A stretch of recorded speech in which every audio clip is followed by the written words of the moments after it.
berjemaah. Lepas solat subuh tak ada yang tidur, kita teruskan dengan berzikir sehingga duha.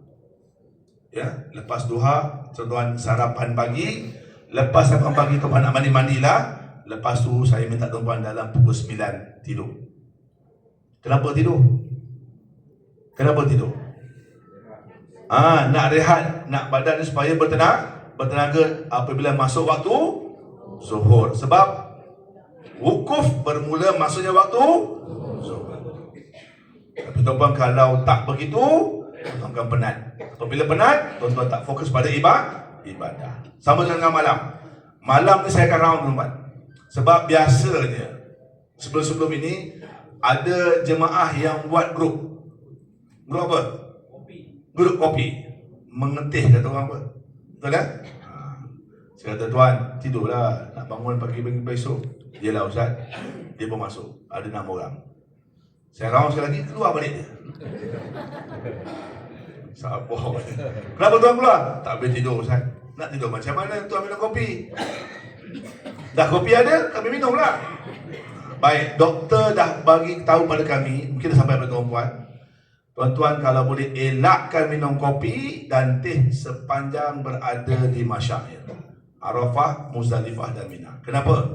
Kerana kata doktor, kopi dan teh boleh menyerap air. Tuan-tuan cepat rasa haus, tuan-tuan pun kerap minum bukan kerap buang air. Sedangkan bila air amat boleh tuan-tuan? Kita keluar hari apa? Senin, Selasa, Rabu, Khamis, Jumaat, Sabtu balik dah. 6 hari je. Lama tak 6 hari? Tak lama, tak sampai seminggu. Tak sampai seminggu. Jadi itu yang kami harapkan tuan-tuan, kurangkan minum kopi dan teh. Kalau boleh jangan minum. Setuju? Demi-Mu ya Allah, supaya ibadahku ni khusyuk, tak terganggu oleh kerap nak buang air terbatal wuduk, korbankan seleraku tidak minum kopi dan teh. Boleh?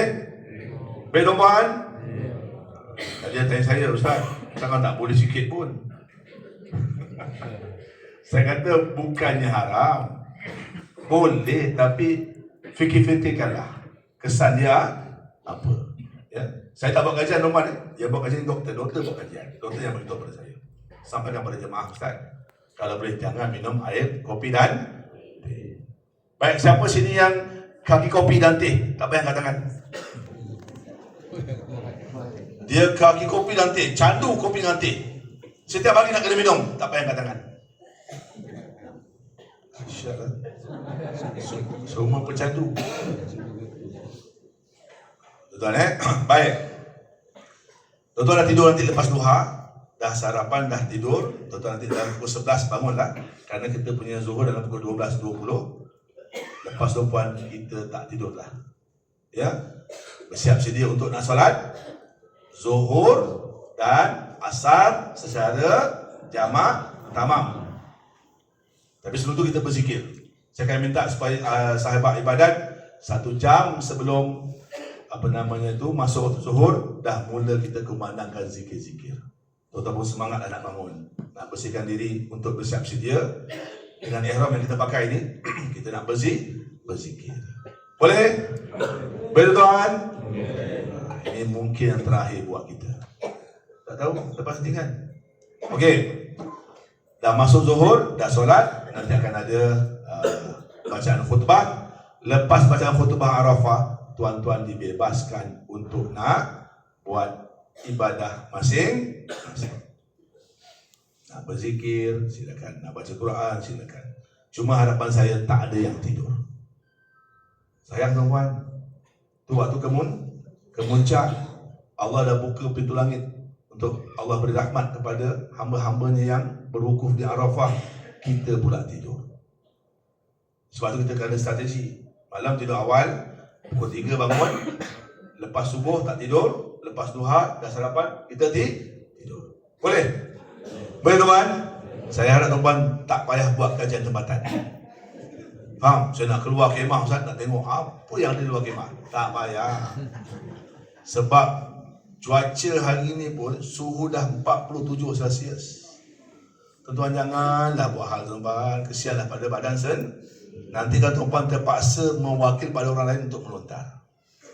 Kalau boleh kita buat semuanya sendiri. Doktor ada Ustaz?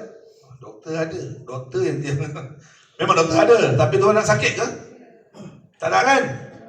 Okay? Jadi tuan-puan, kita insyaAllah berdoa supaya kita sihat. Baik. Nanti lepas zuhur, dah solat zuhur, dah asar, kemudian dah dengar khutbah Arafah, tuan dilepaskan. Nanti tuan-puan lepas asar, dah mula matahari itu condong, dah mendekati maghrib, atau lagi sejam dah panas mula berkurang, tuan-tuan keluar pada kemah, bawa sejadah, panggil orang rumah, duduk sama-sama. Apa nak buat Ustaz? Muhasabah diri. Muhasabah diri. Yang pertama, kita kena settle dengan orang rumah dulu. Apa dosa abang pada kau? Banyak bang. Setuju ayat tu? Jawab, setuju tak ayat tu? Perempuan, okey tak ayat tu? Ha? Okey tak? Okey kata dia. Apa jawapan perempuan agak-agaknya? Timah, apa dosa abang dengan kau? Agak-agak apa nak jawab? Apa jawapan kita? Jawapan perempuan? Kahwin lebih. Ha? Tak ada. Abang terbaik. Tak pernah buat dosa. Mesti ada tuan-puan. Dah selesai muhasabah kita dengan pasangan masing-masing, call anak. Anak berapa bang? Anak bang berapa? 2. Tuan? Siapa isi anak lebih 5? Call anak. Walaupun dah besar-besar call.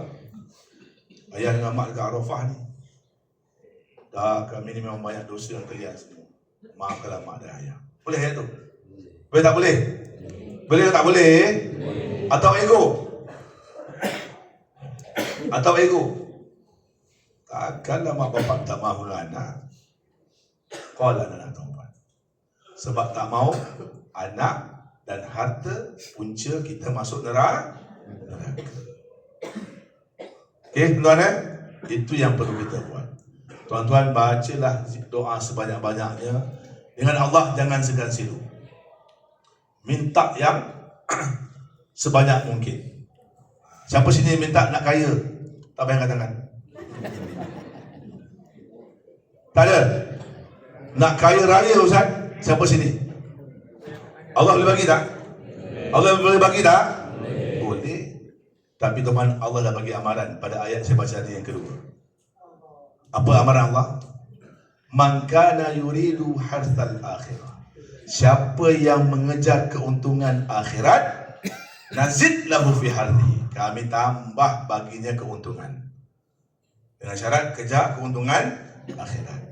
Wa man kana yuridu harthal dunya, siapa yang mengejar keuntungan dunia, nuktihi. Kami bagi juga. Siapa yang inginkan dunia, kami bagi juga. Minha, tapi sorrylah kata Allah, takkan kami tambah, kami bagi sebahagian saja.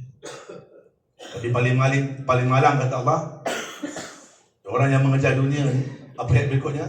Wa ma lahu fil akhirati min nasibin.